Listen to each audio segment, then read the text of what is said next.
अस्सलामुअलैकुम, कैसे हैं आप सब दोस्तों। ज़िंदगी में कभी ना कभी आपने टाइम ट्रेवल करने का तो सोचा ही होगा।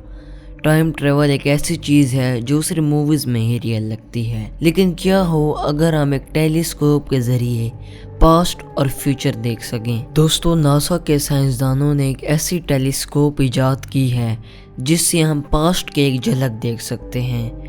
इससे आप सिर्फ 10-12 साल पीछे नहीं बल्कि मिलियंस एंड बिलियंस ईयर पीछे देख सकते हैं। जी हाँ, आपने सही सुना, हम ये तक भी देख सकते हैं कि डायनासोर्स कैसे दिखते थे। दिसंबर 25, 2022 के दिन जेम्स वेब स्पेस नामी टेलीस्कोप इजाद किया गया।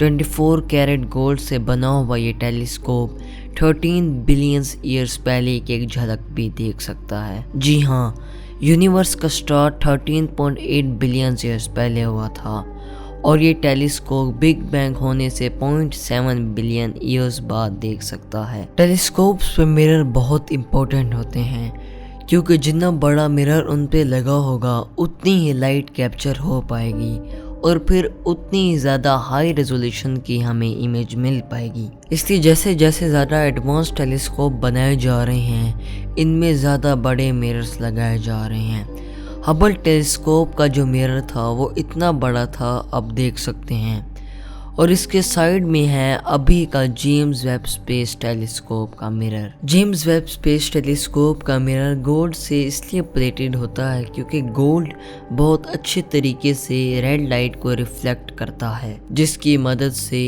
इस मिरर की 98% रिफ्लेक्टिवनेस है। अब यहाँ पे एक प्रॉब्लम है। जैसा कि आपको पता है कि हर वो चीज़ जो हीट रेडिएट करती है वहाँ से इंफ्रारेड वेव्स निकलती हैं। अब जब टेलीस्कोप खुद से काम करने लगेगा तो टेलीस्कोप भी कुछ हीट रेडिएट करेगा।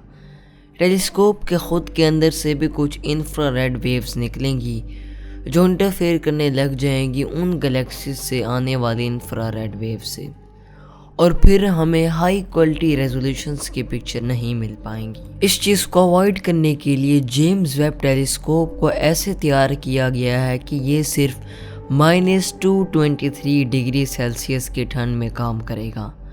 इतना ठंडा टेम्परेचर होना चाहिए इसे काम करने के लिए। अर्थ पर -89 डिग्री सेल्सियस से नीचे तो कभी टेम्परेचर गया नहीं है, तो कैसे इतना ठंडा रखा जाए इस टेलीस्कोप को। अब स्पेस में ये करना पॉसिबल है, ज़रूर पॉसिबल है, क्योंकि स्पेस में काफ़ी ठंड होती है।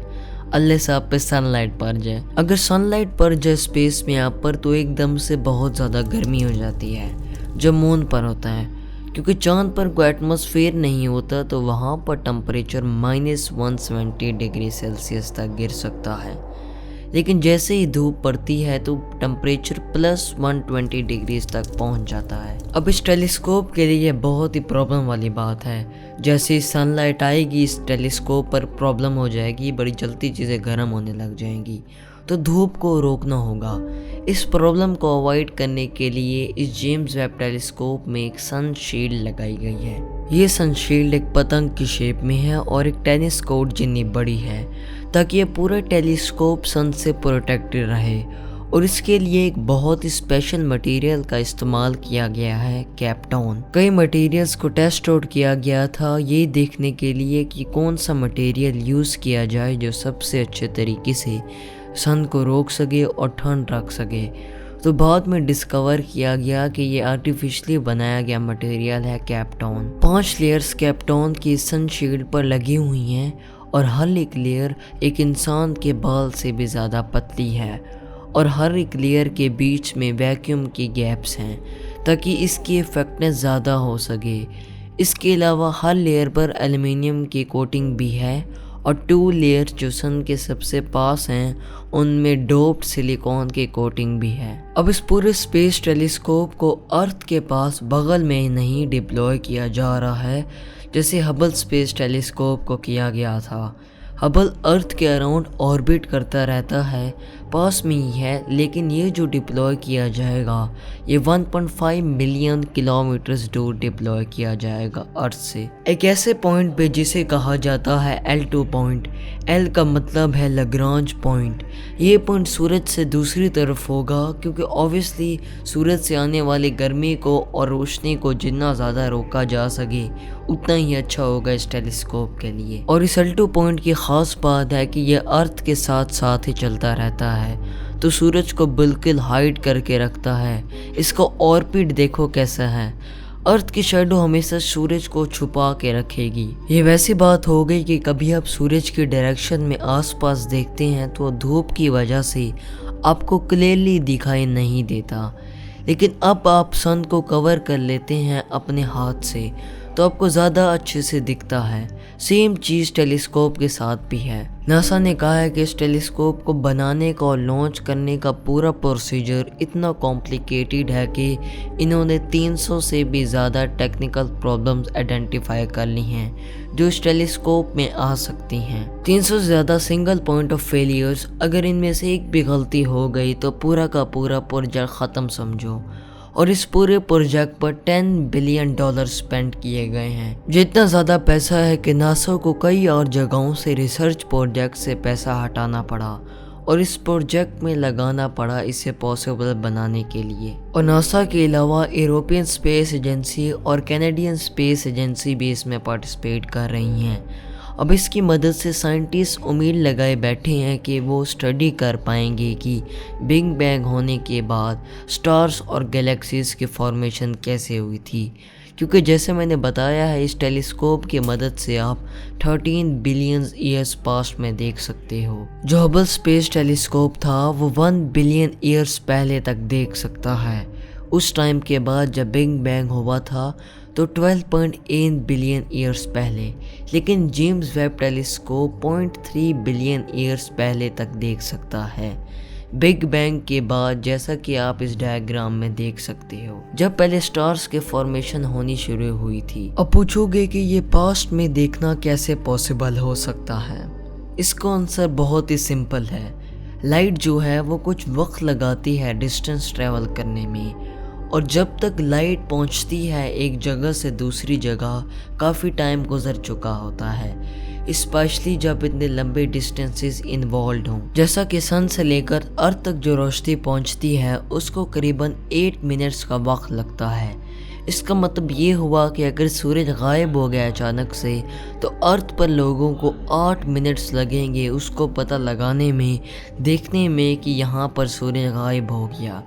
तो एक तरह से कह सकते हो कि हम 8 मिनट्स पास में देख रहे हैं जब हम सूरज को देखते हैं। सिमिलर लॉजिक को अब एक बड़े स्केल पर अप्लाई करो।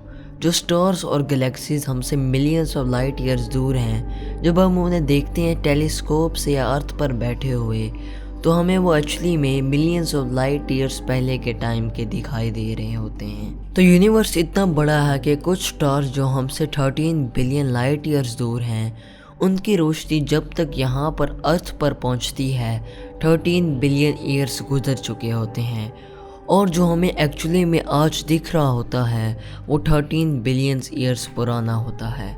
तो इस तरीके से हम पास्ट में एक झलक देख सकते हैं। इसी लॉजिक से थ्योरेटिकली ये भी पॉसिबल है कि हम पास्ट भी देख सकते हैं। फर्ज कीजिए अब दुनिया से 100 मिलियन लाइट ईयर्स दूर चले गए, टेलीपोर्ट हो गए एक ऐसे प्लेनेट पर जो 100 मिलियन लाइट ईयर्स दूर है धरती से, और उस प्लेनेट पर हम एक बहुत ही पावरफुल टेलीस्कोप बनाकर अर्थ की तरफ देखते हैं तो हमें 100 मिलियन ईयर्स पहले देखने को मिलेगा।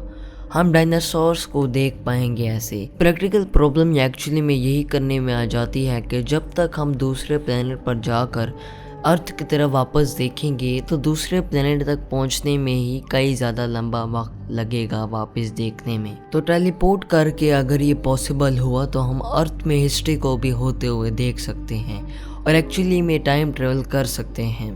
इसके अलावा ये भी देखना इंटरेस्टिंग होगा कि जेम्स वेब टेलीस्कोप कौन से नए प्लैनेट्स को देख पाता है और क्या कोई ऐसा प्लैनेट ढूंढ पाता है जहां पर अर्थ जैसी कंडीशंस मौजूद हैं।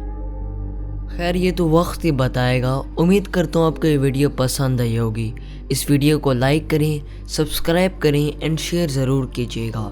अगर आप चाहें तो आप मेरा इंस्टाग्राम भी फॉलो कर सकते हैं। मिलता हूँ आपको एक नए टॉपिक के साथ। अल्लाह हाफिज़।